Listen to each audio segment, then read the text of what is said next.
ಅಪ್ಪ ಅಪ್ಪ ಏನಮ್ಮ? ಇರಿಯಪ್ಪ, ನಾ ಅಲ್ಲೇ ಬಂದು ಮಾತಾಡ್ತೀನಿ. ಏನಾಯ್ತಮ್ಮ? ಅಪ್ಪ, ನನ್ ಫ್ರೆಂಡ್ ಒಬ್ಬ ಇದ್ದ, ನನ್ ಪಕ್ಕನ ಕೂರ್ತಿದ್ದ. ಅವನ ಹೆಸರು ಸೂರಜ್ ಅಂತ. ಅವ 1 ಮಂತ್ ಇಂದ ಕಾಣಿಸ್ತಾನೆ ಇಲ್ಲ. ಅವನ ಅಪ್ಪನಿಗೆ ಹುಷಾರಿಲ್ಲಂತೆ. ಹೌದಾ? ಅವ್ನು ಚೆನ್ನಾಗಿ ಓದ್ತಿದ್ನಾ?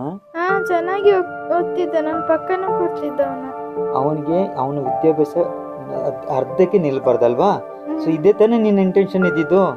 ಸೊ ಇದು ಆಕ್ಚುಲಿ ನಿಂದು ಒಳ್ಳೆ ಗುಣ ಅಂತಾನೆ ಹೇಳ್ಬೋದು. ಪ್ರಜಾಪ್ರಭುತ್ವದ ರಾಷ್ಟ್ರದಲ್ಲಿ ಪ್ರತಿಯೊಂದು ಮಗುಗೂ ಕೂಡ ಶಿಕ್ಷಣ ಪಡೆಯುವ ಹಕ್ಕು ಇದೆ. ನೋಡಿದ್ದೀರಾ ಪ್ರಜಾಪ್ರಭುತ್ವದ ಏನೆಲ್ಲ ಮಹತ್ವ ಇದೆ ಅಂತ? ಇದು ನಮಗೆ ಗೊತ್ತಿದೆ. ಇದನ್ನು ನೀನು ಮನಸ್ಸಲ್ಲಿ ತಗೊಂಡಿದ್ಯಾ, ಪಾಠದಲ್ಲಿ ಬಂದಿದ್ನೆಲ್ಲ. ಸೊ ಆದ ಕಾರಣ ನೀನು ಅವನಿಗೆ ಹೆಲ್ಪ್ ಮಾಡಬೇಕು ಅನ್ನೋ ಉದ್ದೇಶಕ್ಕೋಸ್ಕರ ಟೀಚರ್ ಹತ್ರನೂ ಹೇಳಲಿಕ್ಕೆ ಹೋಗಿದ್ಯಾ, ಜೊತೆಗೆ ಇವಾಗ ಮನೇಲಿ ಕೂಡ ಹೇಳಿದ್ಯಾ. ಸೊ ಅವನ್ನ ಮತ್ತೆ ಸ್ಕೂಲ್ಗೆ ಬರುವ ಹಾಗೆ ಮಾಡೋಣ. ಓಕೆ, ಖುಷಿ ಆಯ್ತಾ?